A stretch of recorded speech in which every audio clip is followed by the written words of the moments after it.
आशा भरी नारी। ये TWR इंडिया की प्रस्तुति है।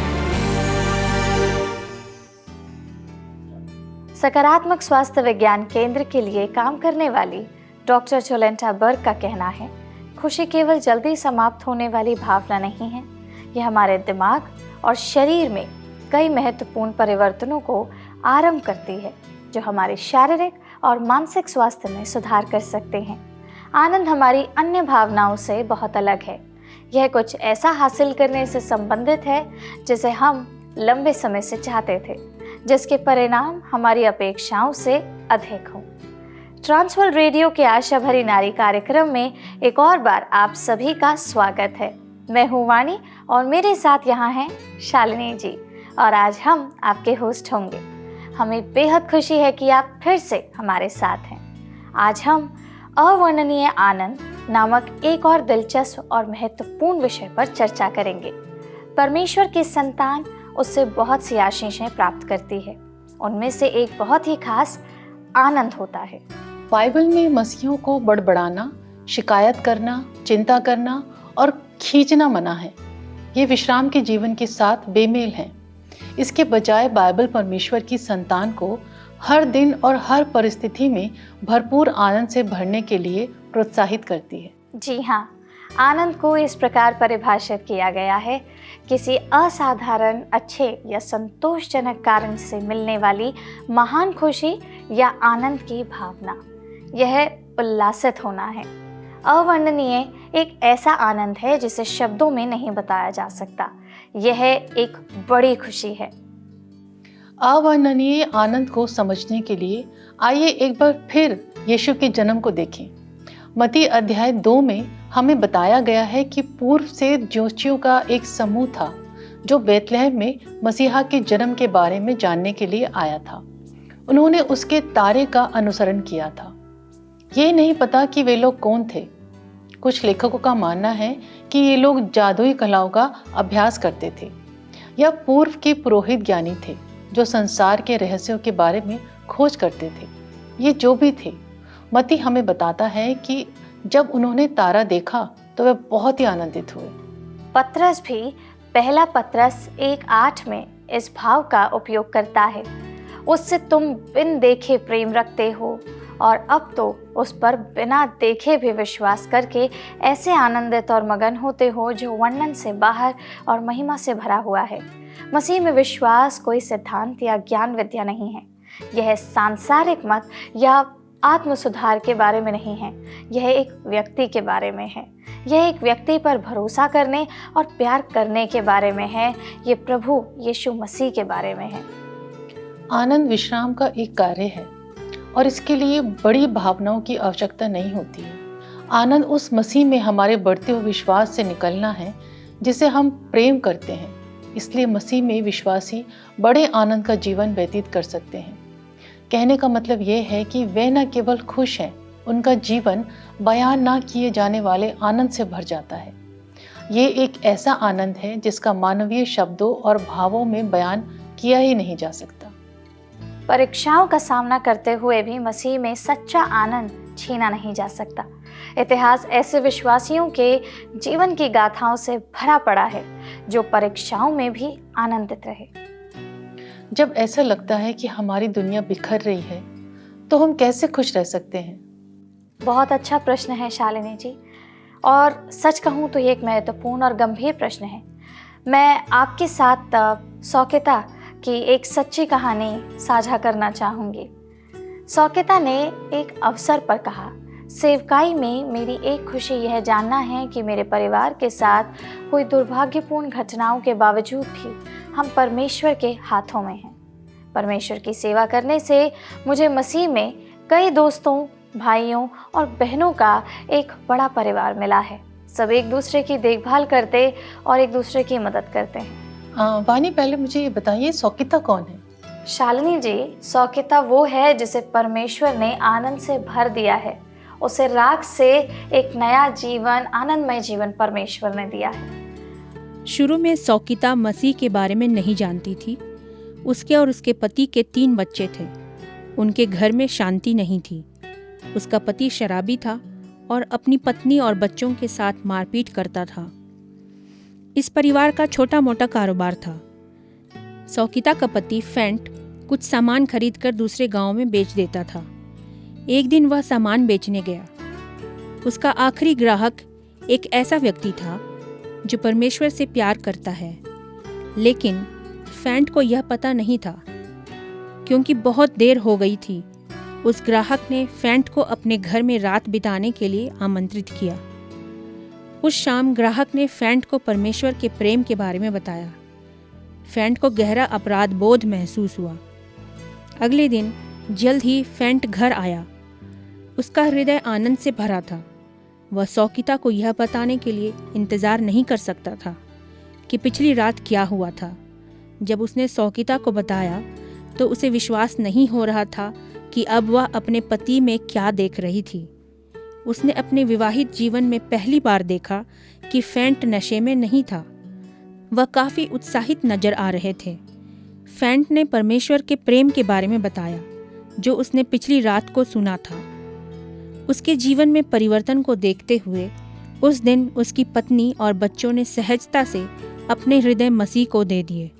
उनका घर, जो कभी परेशानी, आंसुओं और तनाव से भरा हुआ था, अब शांति, प्रेम और आनंद से भर गया।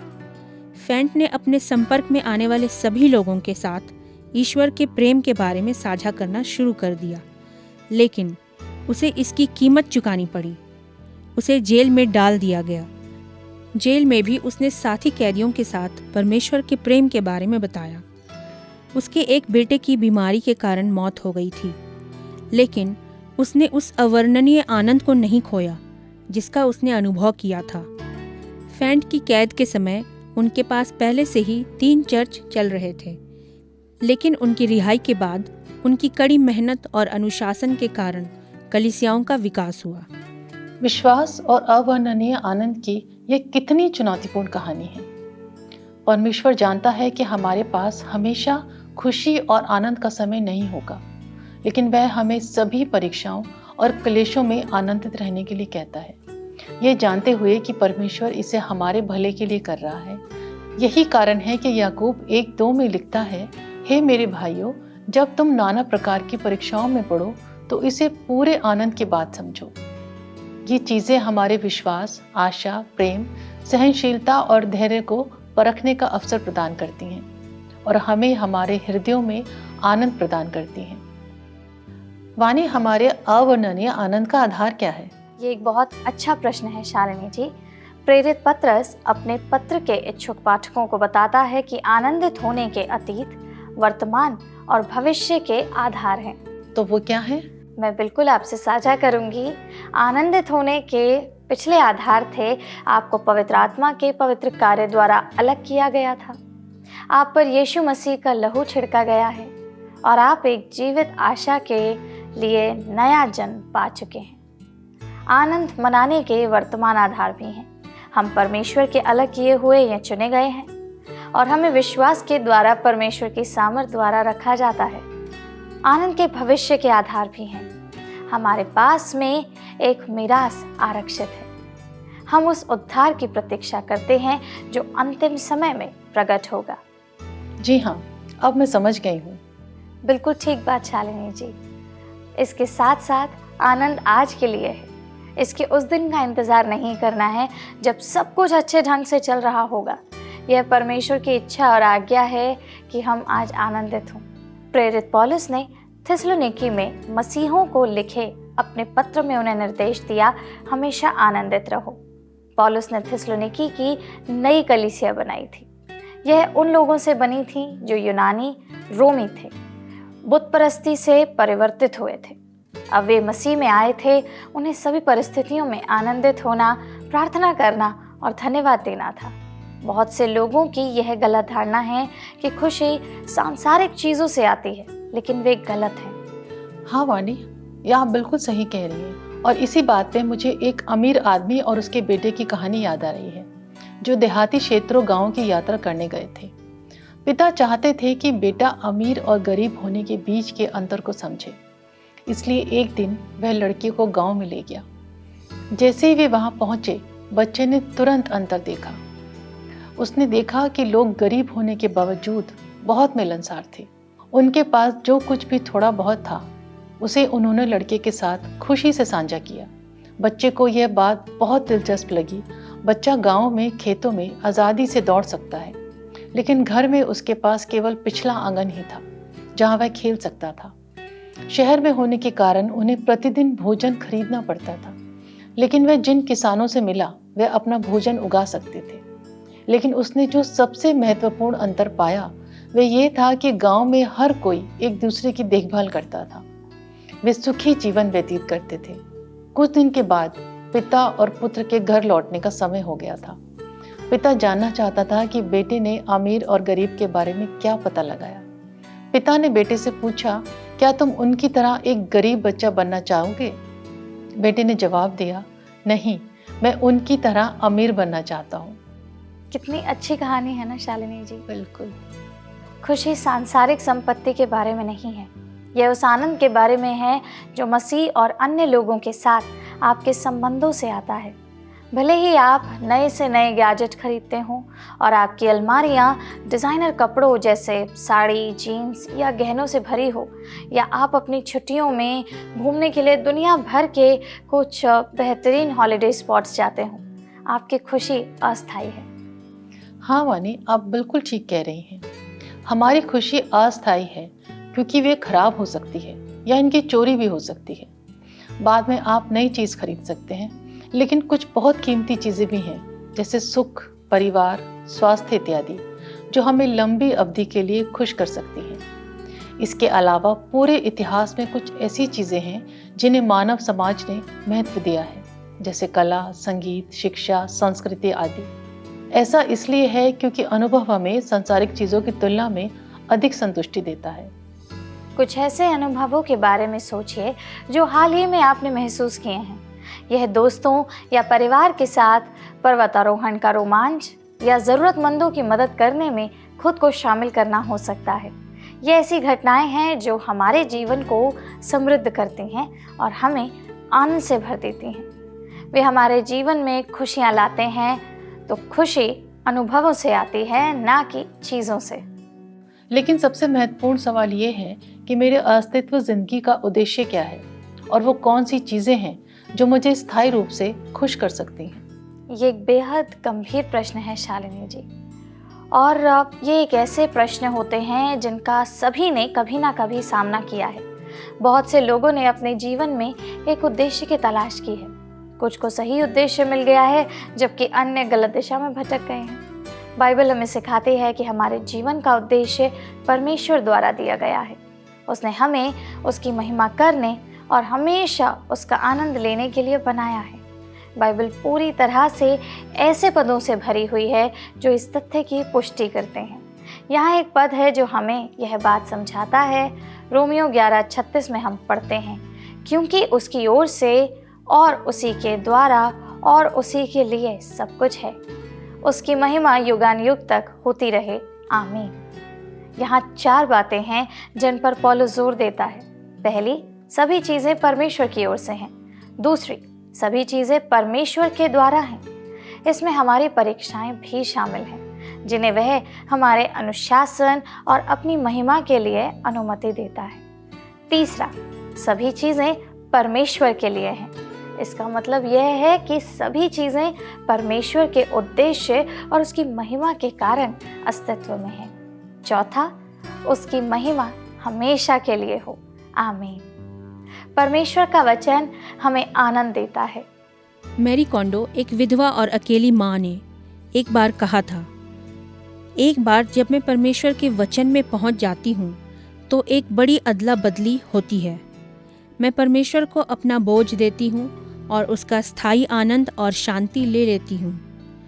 परमेश्वर का वचन हमें आनंद देने के लिए बनाया गया है। उन्होंने आगे कहा, मेरी प्रार्थना के उत्तर मुझे खुशी देते हैं। आनंद आत्मा का फल है जो मुझ में रहता है। मसीह में मेरा आनंद मुझे जीने की शक्ति देता है। प्रभु ने मुझे जो कुछ भी दिया है वह मुझे आनंद देने के लिए है। क्या गवाही है! भरपूर आनंद की कितनी सुंदर गवाही है। आनंद का एक अन्य कारण यह है कि यद्यपि हम नरक के पात्र हैं, हमारी नागरिकता स्वर्ग में है। लूका 10:20 में लूका हमें यही बताता है, आनंदित रहो क्योंकि तुम्हारे नाम स्वर्ग में लिखे हुए हैं। जैसे जैसे प्रभु यीशु मसीह ने यरूशलेम और क्रूस की ओर अपनी यात्रा जारी रखी, वैसे वैसे उनके मसीह होने के दावों का विरोध बढ़ता जा रहा था।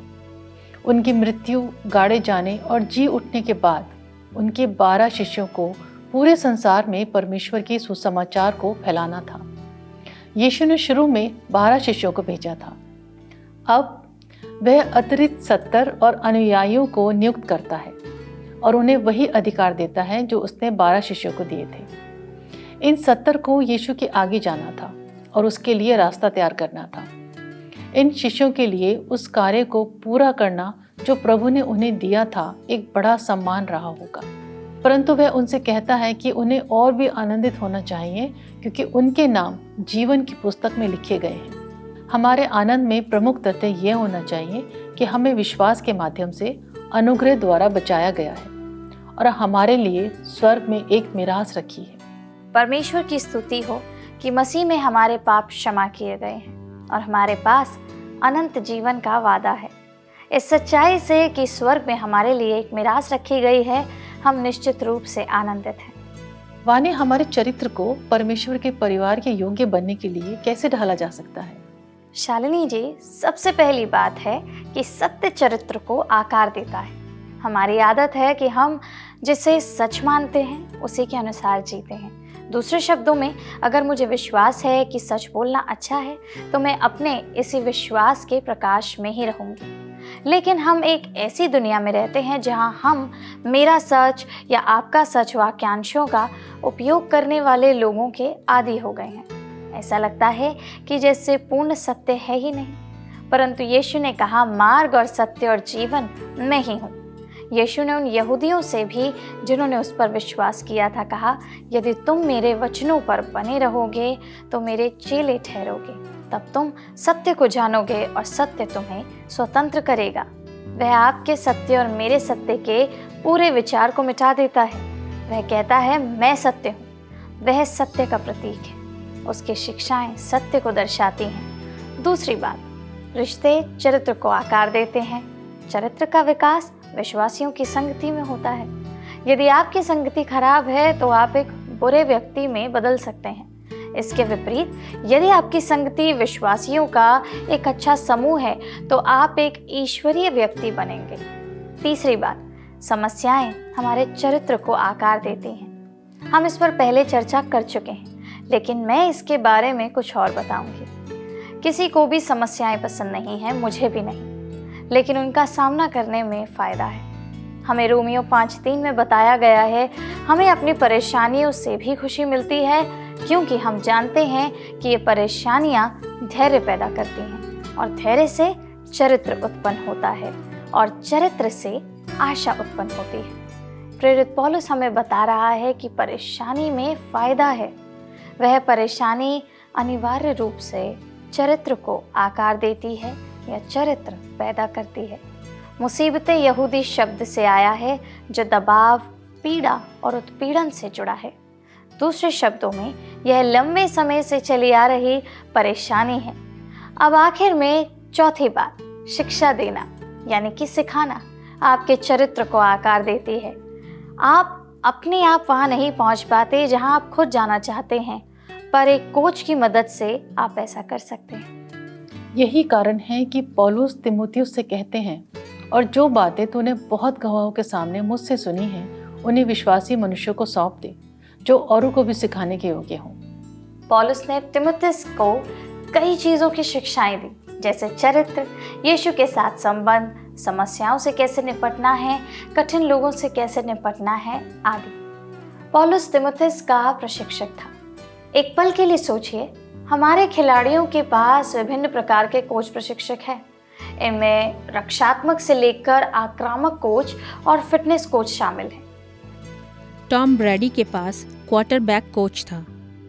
टॉम एक अमेरिकी पूर्व फुटबॉल क्वार्टरबैक थे जो 23 सीज़न के लिए नेशनल फुटबॉल लीग में खेले। उन्होंने अपने पहले 20 सीज़न न्यू इंग्लैंड पैट्रियट्स के साथ बिताए। और 2001 से 2019 तक फ्रेंचाइजी की परंपरा में एक महत्वपूर्ण योगदान देने वाले थे।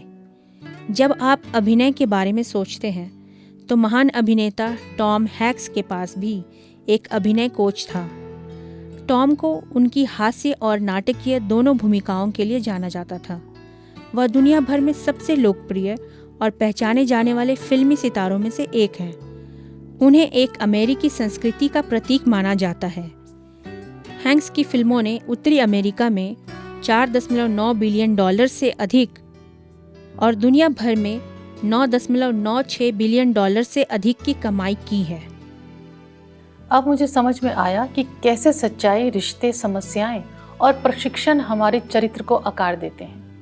हमारे आनंद का सबसे महत्वपूर्ण हिस्सा ये है कि परमेश्वर हम में एक ईश्वरीय चरित्र लाने के लिए हमें छांट रहा है।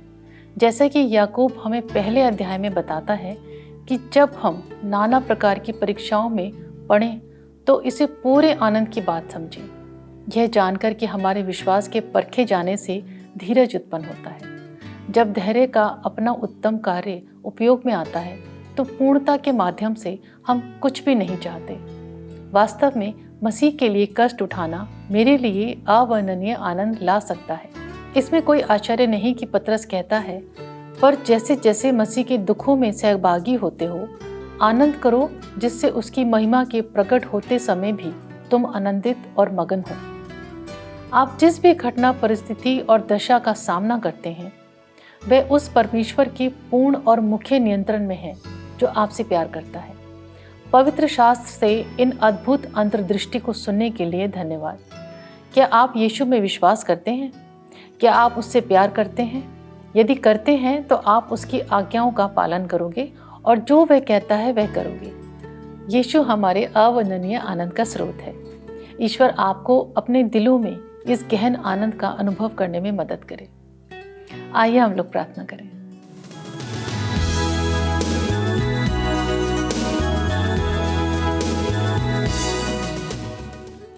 धन्यवाद करते पिता परमेश्वर आज के दिन के लिए, सुंदर समय के लिए जो कि तूने हमें दिखाया प्रभु। धन्यवाद करते प्रभु यहाँ तक लाने के लिए प्रभु, और इस कार्यक्रम के भागीदार होने के लिए आपका धन्यवाद करते हैं। धन्यवादित हैं प्रभु, आपने जो अवर्णनीय आनंद हमारे जीवन में भरा है उसके लिए हम आपका धन्यवाद करते हैं। होने देना प्रभु कि इस आनंद को हम दूसरों के साथ बांट सकें और अपने मसीह होने का एक रूप उनको दिखा सकें, ताकि वो हम पर और आप पर विश्वास ला सकें प्रभु, और अपने जीवन को बदल सकें, ताकि उनका जीवन भी उस आनंद से भरपूर हो सके जो आपने हम सब के लिए रखा है प्रभु। जिस तरह से आपने अपने चेलों को नियुक्त किया था प्रभु कि वो दुनिया में जाके आनंद को बांट सकें प्रभु, होने दे कि हम भी उनकी तरह आपके वचन को और आपके दिए हुए आनंद को दूसरों को बता सकें, दूसरों को दिखा सकें। हमारे उठने बैठने, हमारे चलने फिरने में वो आनंद दिखाई दे प्रभु, ताकि जो लोग हमें देखते हैं वो जान सकें कि हम एक मसीही जीवन जी रहे हैं जो आनंद से भरपूर है प्रभु। धन्यवाद करते हैं प्रभु इस समय के लिए, इस कार्यक्रम के लिए प्रभु। जो लोग भी इस कार्यक्रम को देख रहे हैं, सुन रहे हैं प्रभु, होने दें प्रभु कि वो भी इस आनंद को अनुभव कर सकें और अपने जीवन में परिवर्तन ला सकें। इस प्रार्थना को और इस समय को और इस कार्यक्रम को आपके हाथों में सौंपते हैं। आपके बेटे हमारे खुदा यीशु मसीह के नाम से मांगते हैं और इस प्रार्थना को पाते हैं। आमीन।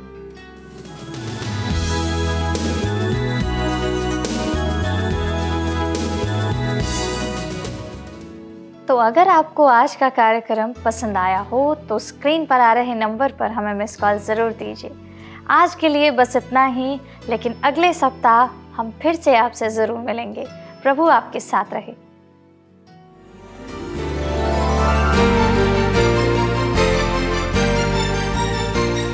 आशा भरी नारी, ये TWR इंडिया की प्रस्तुति है।